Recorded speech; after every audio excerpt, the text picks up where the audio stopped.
Welcome back to part 2 of our Selenium Mastery series. In part 1, we automated a full login on Sauce demo and interacted with real elements on the page. In this video, we're going to take that same automation and make it stable. We'll introduce WebDriverWait, advanced locators, and basic error handling, the things that separate beginner scripts from professional automation. Why stability matters. One of the biggest mistakes beginners make with Selenium is clicking too fast.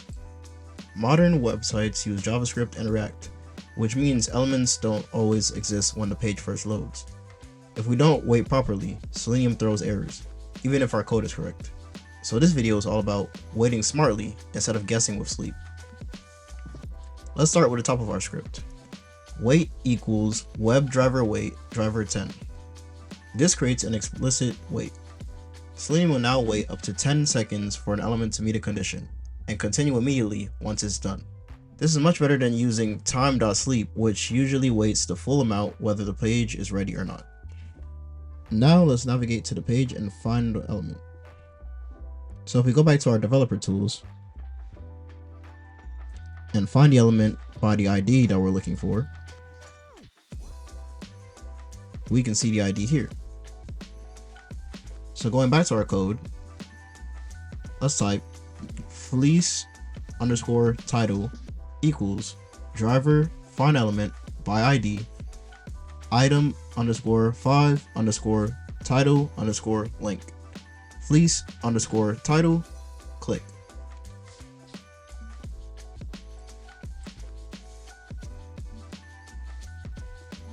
So we locate the element by using its unique ID, and then we simulate a user's click to navigate to the product description page. So now we're going to demonstrate waiting for an element to exist. So if we go back to our developer tools, we can look for the add to cart button and find its ID.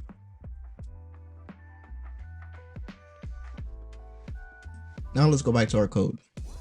Cart underscore button equal wait until EC or our expected conditions dot presence of element located by ID add dash to dash cart and then card underscore button dot click.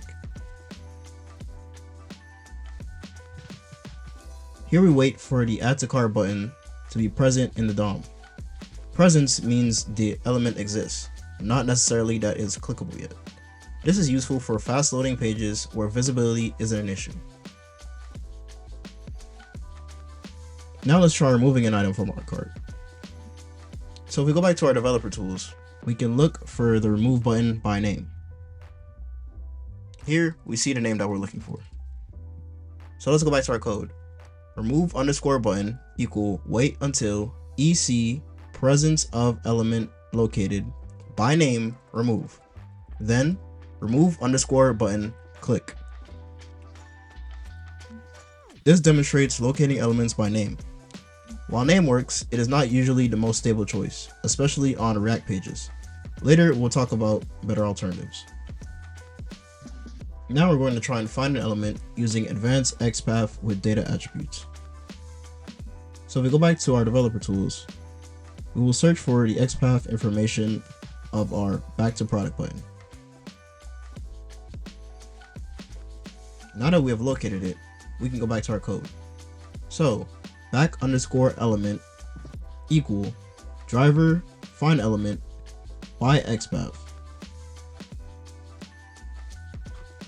equal driver find element by XPath / button at data dash test equal back dash to dash products back underscore element and then back underscore element click.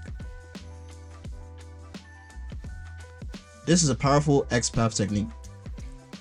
We're selecting an element by a data-test attribute, which developers intentionally add for automation. If you see data-test, that's usually the best locator on the page to use. Now let's try waiting until an element is clickable. So going back to our developer tools, we're going to find the add to cart button for our t-shirt. Now that we have the ID, we can go back to our code.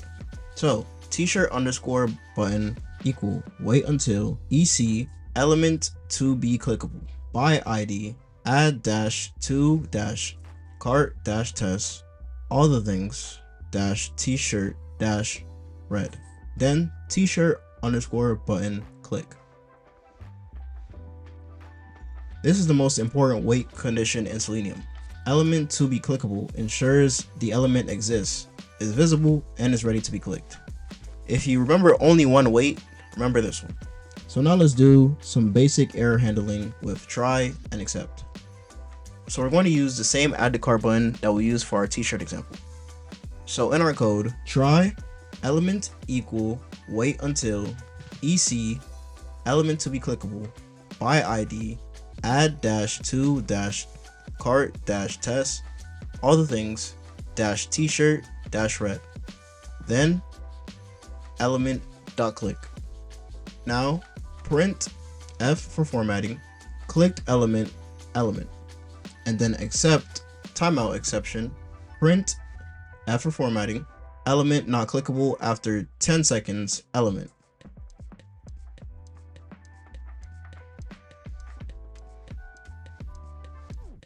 Here's basic error handling. Instead of crashing, our script prints out a helpful message when something goes wrong. This is how professional automation scripts fail gracefully. And to end off our script, just so we can see what we're doing, we're going to call a time sleep for 10 seconds and then driver quit. We pause so we can visually confirm everything, then close the browser cleanly. So in this video, we learned how to use WebDriverWait properly, choose better locators, waiting for elements to exist versus be clickable, handle timing issues on modern websites, and added basic error handling. This is where Selenium starts to feel powerful. If you like what you saw, please like and subscribe. See you in the next one, and thank you for watching.